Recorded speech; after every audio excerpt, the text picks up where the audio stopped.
Kur sākās Gunter Rača mīlestība pret bungām? Skolā sākās, bet jā, kad tu tā man jautā skolā, nu jā, skolā, nu, sēdēja tā pie pus galda un tāda lineāla, tā ding, ding, ding, ding, ding, ding, ding, ding, ding, tādas skaņas, bet tas reālais pamudinājums bija tas, ka mans bērnības draugs no manas sētas, Ainars Virga, sāk no violas pārgāja uz ģitāru. Un tad, kad viņš nomainīja kārpējās ar violu, mēs visi tā kā džeki bišķiņi ieņirdzām, jo, nu kāds tas tāds, nu ar violu džeks iet. Un to vienu dienu viņš tagad skatos ar ģitāras Čehovu. Un visi baigi, wow! Un tā ir štēla. Tas ir džeks. Un brālis Dainis ar šitādiem kociņiem blakus, jā. Un Dainis jaunāks vienu gadu pa mani, un es tā paskatos tā.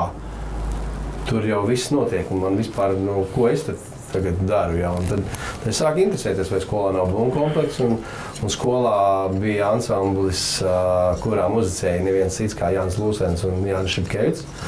Un māsas Reinskumbergas, kas ir pazīstams kā Maija Lūsēna un viņas māsa. Un kaut kāds džeks vēl bija, bet viņi piedalījās Ko tu proti. Un es pārslēgšu caurumu, atceros Lūrēju lielajā zālē, kā viņi mēģina. Jo tā bija tā grupa, kuru Latvijas televīzija parādīja, un viņi mūsu skolā ir.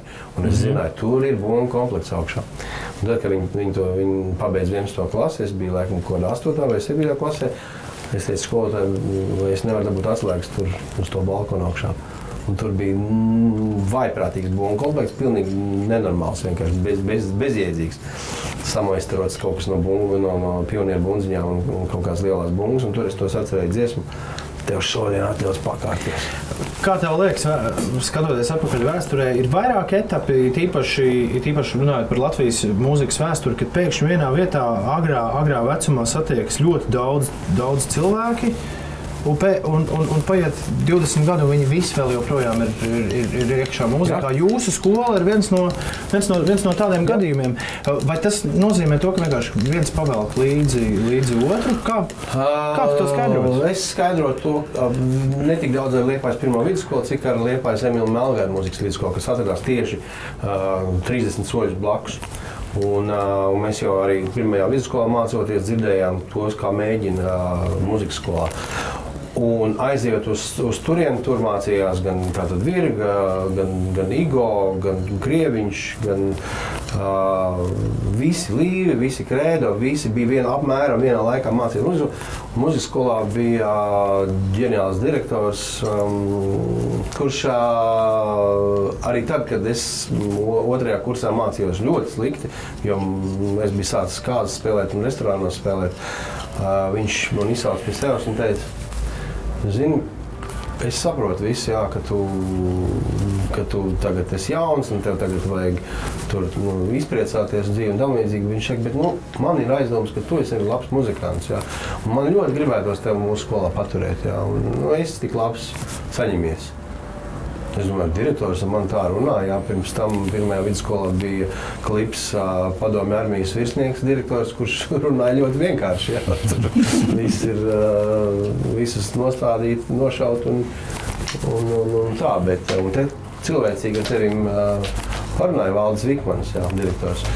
Un viss nostāja savās vietās. Un tā, ja viņš bija runājis visiem pāriem džekiem, viņš visiem lika noprast, ka neizniekojiet savu talantu, ja jums tāds ir, un viņš pat, ja tie džeki jau darīja ārprātīgas muļķības, viņš tomēr skolā paturēja, deva viņiem iespēju.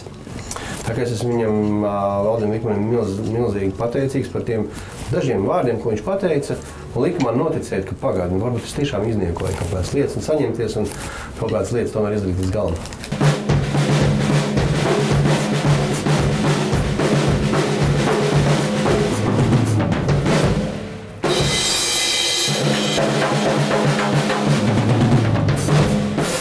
Kaut kā tā.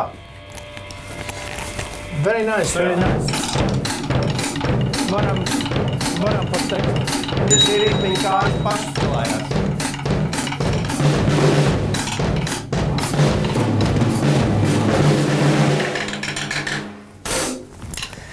Nu jā, šitos ritmus ar bet jau es esmu atspēlējies, tas strādā nekļūdīgi un ātro dziesmu vispār Latvijā trūkst. Joprojām.